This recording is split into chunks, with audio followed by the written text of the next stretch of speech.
Comeback is real! Reunited sa Encantadia Chronicles Sangre sina Gabby Garcia at Ruru Madrid. Nabibigang buhay ulit ang characters ni Alena at Ibaro. Pero bago yan, si Gabby may nakakalokang reaksyon muna sa isang Ruru Madrid kaloka-like. Yan ang chika ni Aubrey Carampel.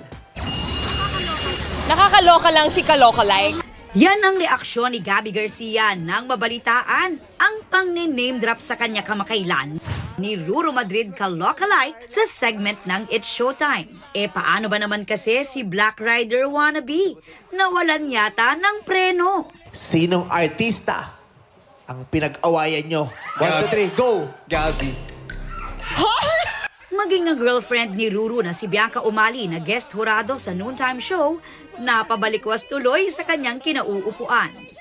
Pero dahil past is past naman na raw.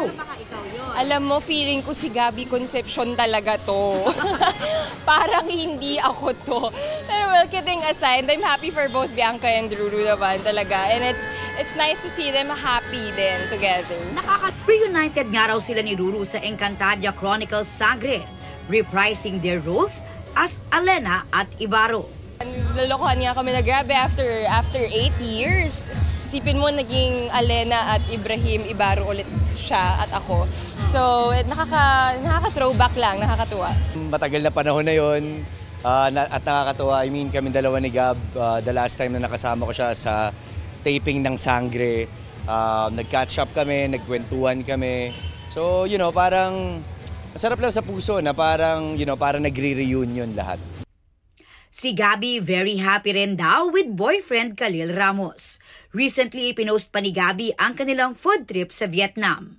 Looking forward din si Gabby sa kanilang upcoming Hawaii trip this month. Kaya excited talaga ako kasi kumpleto lahat. Nandun yung family ko and of course Khalil is there. So looking forward. I am very happy rin for her na she's doing her own thing, na yun talagang pinapangarap niya before. Ngayon, ginagawa niya na, and I think kitang-kita ko naman din yung happiness niya with Khalil. Matagal na rin sila. So, we're very happy para po sa kanilang dalawa.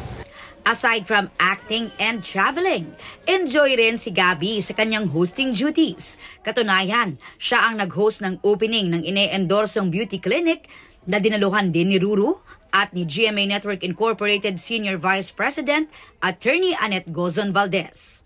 Aubrey Carampel, updated showbiz happenings.